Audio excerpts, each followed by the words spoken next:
Depression एक बहुत ही आम मसला है। बहुत सारे लोग मुझसे डिप्रेशन के बारे में पूछते हैं। लोगों की बहुत सारे मिसकंसेप्शन है डिप्रेशन को लेके। आमतौर पे हमें लगता है कि कोई वक्ती टेंशन, कोई परेशानी जो कि असल में स्ट्रेस होती है, हम उसको आमतौर पे डिप्रेशन कहते हैं। अब दूसरी एक मिसकंसेप्शन ये है कि कहीं खुदा ना खास्ता डिप्रेशन उस शख्स को ही होता है जो कि शख्स कोई पागलों जैसी हरकतें करता है, उसके बाल बिखरे हुए हैं, कपड़े फटे हुए हैं, बिखरी हैं जुल्फें और बिखरे हैं बाल, तुमने ये किया है, अपना क्या हाल। आमतौर पर हमें लगता है कि डिप्रेशन ये है। ऐसी बात नहीं है। डिप्रेशन की कुछ सिम्टम्स हैं जिसको ऑब्जर्व करके हमें पता चल सकता है कि क्या आपको डिप्रेशन है या नहीं। और बाय द वे कुछ लोगों को तो ऑब्जर्व करके ये पता भी नहीं चलता, यानी कि उनको डिप्रेशन होता है लेकिन वो अपनी नॉर्मल लाइफ जो है वो बज़ाहिर गुजार रहे होते हैं, अंदर से वो उनको मसले होते हैं। और इस तरह के मसले के कोई साथ वाला बंदा उनको देख के ये पहचान भी नहीं सकता, ये रियलाइज नहीं कर सकता कि इनको डिप्रेशन है।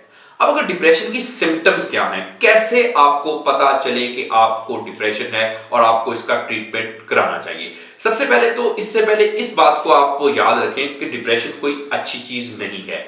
अगर किसी को डिप्रेशन हो गया या आपको किसी भी किस्म का कोई डिप्रेशन है तो यकीन जानिए कि इससे आपकी लाइफ की क्वालिटी बहुत ज्यादा हिट होती है। मसलन हमारा काम करने को दिल नहीं करेगा, ज्यादा सोचेंगे हम। अक्सर लोग मुझसे पूछते हैं कि वो ज्यादा क्यों सोचते हैं। ओवर थिंकिंग की मुख्तलिफ रीजंस हो सकती हैं जिसकी वजह से आप ज्यादा सोचते हैं, लेकिन बहरहाल इसकी एक वजह डिप्रेशन भी होती है। अब जिस शख्स को डिप्रेशन है, अनट्रीटेड डिप्रेशन यानी कि डिप्रेशन है और आपको पता नहीं है और या आपने इसका ट्रीटमेंट नहीं करा रहे, तो इससे होगा क्या?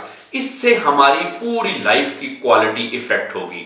नींद नहीं आएगी, मूड खराब रहेगा, ज्यादा सोचेंगे हम, खाना नहीं खा सकेंगे।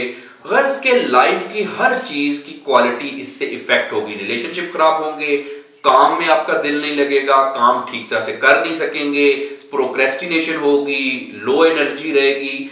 प्रोफेशनल और रिलेशनशिप यानी कि पर्सनल लाइफ, सोशल लाइफ, आपकी हर किस्म की लाइफ को डिप्रेशन इफेक्ट करता है अगर इसका हम ट्रीटमेंट ना करें। अब डिप्रेशन दो तरह से होता है। एक तो हो गया क्लिनिकल डिप्रेशन, यानी कि डिप्रेशन एक बीमारी बन चुकी है, इलाज नहीं कराएंगे, ज्यादा बीमार हो जाएंगे। उससे डिप्रेशन की वजह से आमतौर पे देखा यह गया कि जिसको डिप्रेशन होता है उसके साथ फिर उसको क्रॉनिक फिजिकल डिजीजेस भी हो जाती है। यानी कि अगर किसी को डिप्रेशन है तो मोस्ट प्रोबेबली उसको दिल का मसला हो सकता है, कोई डायबिटीज का मसला हो सकता है, कोई और किस्म के क्रॉनिक किस्म के फिजिकल एलिमेंट्स हो सकती हैं अगर आपको डिप्रेशन है।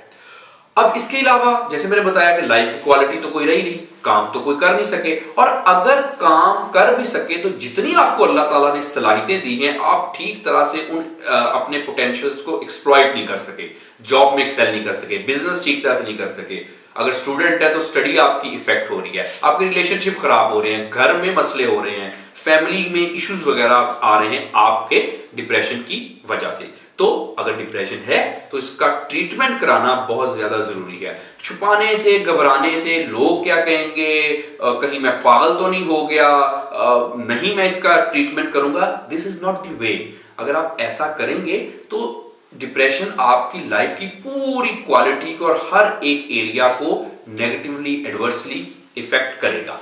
अब ये एक तो हो गया क्लिनिकल डिप्रेशन जैसे मैंने बताया। अब नॉन क्लिनिकल डिप्रेशन भी होता है, यानी कि आमतौर पे हमें अब तक कोई डिसऑर्डर नहीं है, कोई डिजीज नहीं है, कोई डिप्रेशन के हम मर्ज में मुब्तला नहीं हुए, लेकिन कुछ ऐसी कंडीशंस, कुछ ऐसी चीजें हमारी लाइफ में आ रही हैं जो कि उनकी इंटेंसिटी कम है और वो भी उसको बहुत ज्यादा टाइम नहीं गुजरा। यानी कि अगर आपको 2 महीने तक वो सिम्टम्स कंटिन्यू नहीं की तो फिर आपको क्लिनिकल डिप्रेशन नहीं है, और अगर इंटेंसिटी अंडर कंट्रोल है तब भी नॉन क्लिनिकल डिप्रेशन है। मर्ज नहीं है लेकिन बहरहाल डिप्रेशन है। अच्छा, अगर नॉन क्लिनिकल डिप्रेशन भी किसी को हो तब भी उसकी लाइफ की हर एक चीज हिट करेगी।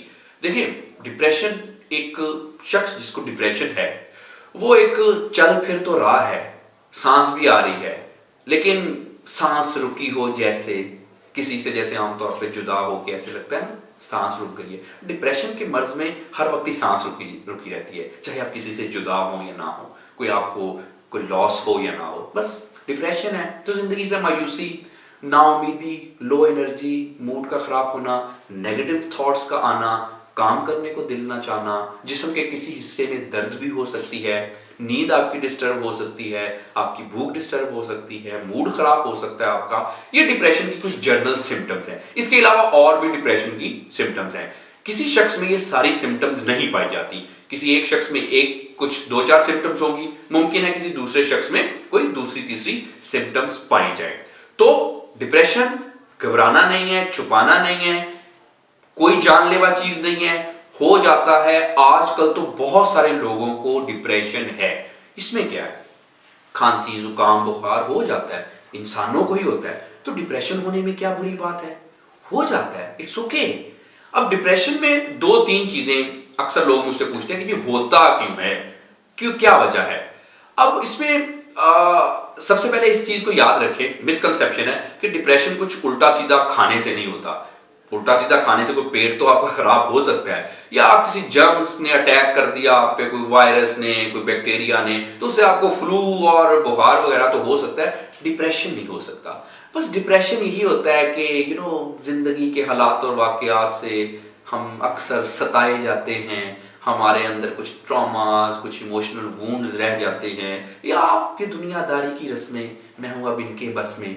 तो बहरहाल ये जो हमारे साथ कुछ वाकयात और हालातों वाकयात कुछ ऐसे हो जाते हैं लाइफ के किसी स्टेज में, छोटे या बड़े, और उसके ऊपर फिर हम जो ख्यालात का एक पैटर्न बना देते हैं, उसकी वजह से आमतौर पर हमें डिप्रेशन होता है। और अक्सर ये भी एक मिसकंसेप्शन है कि जी सिर्फ कुछ इबादत के थ्रू डिप्रेशन से निकला जा सकता है। ये एक बड़ी एक मिसकंसेप्शन है। कुछ लोगों को मैंने अक्सर देखा है, देखिए नमाज पढ़नी चाहिए, मैं खुद भी पढ़ता हूँ, अच्छी बात है, आपको भी सजेस्ट करूंगा पढ़नी चाहिए, इबादत करनी चाहिए, लेकिन इससे डिप्रेशन ठीक नहीं होता। इवन के जो डिप्रेशन का जिसको भी मसला है, उसका नमाज में भी दिल नहीं लगता या किसी और चीज में भी दिल नहीं लगता। We need to understand one thing कि अगर किसी को दिल का मसला है, कोई दिल की कोई आर्टरीज वगैरह कुछ ब्लॉक है, तो अब वो सिर्फ दुआ करने से तो ठीक नहीं होगी, या नमाज पढ़ने से तो नहीं ठीक होगी। वैसे पढ़नी चाहिए, दुआ भी करनी चाहिए, नमाज भी पढ़नी चाहिए, मैं खुद पढ़ता हूं तो आप भी पढ़ा करें। तो आप, लेकिन ये वी नीड टू अंडरस्टैंड कि अगर डायबिटीज हो गई या दिल का मसला हो गया, तो वो तो डॉक्टर से ट्रीटमेंट ही कराना पड़ेगा ना। इसी तरह से डिप्रेशन के बारे में ये मिसकंसेप्शन ये है कि शायद ये इस तरह से ठीक हो सकता है, ऐसे नहीं ठीक हो सकता। आपको किसी माहिर नफ्सियात से कंसल्ट करना ही पड़ेगा, अदरवाइज ये डिप्रेशन जो है ये बढ़ता जाएगा। अब तो शायद अंडर कंट्रोल है, और अगर ये बढ़ता जाए डिप्रेशन, तो ये फिर एक खतरनाक मर्ज में इसका हम शुमार करते हैं। आजकल दुनिया में हर 10 में से 3 लोगों को डिप्रेशन है। ट्रीटमेंट कराना चाहिए इससे पहले कि डिप्रेशन आपकी सारी लाइफ को खराब कर दे। अगर आपको डिप्रेशन है या किसी भी किस्म का ज़हनी व नफ्सियाती मसला है, कुछ भी आपको किसी भी किस्म का इशू है और आप इसका ट्रीटमेंट चाहते हैं, तो आप मुझसे माइंडवीव के प्लेटफॉर्म पे नीचे दिए गए नंबर से कांटेक्ट कर सकते हैं, ताकि आपके डिप्रेशन का ट्रीटमेंट किया जा सके। अपने डिप्रेशन को छुपाएं ना, घबराएं ना, इसका ट्रीटमेंट कराएं। जिंदगी एक बहुत खूबसूरत चीज़ है, जिंदगी को इंजॉय करें, तरक्की करें और हैप्पी रहें, अपनी लाइफ को इंजॉय करें, कामयाब रहें। अपना बहुत सारा ख्याल रखिए। Thank you very much.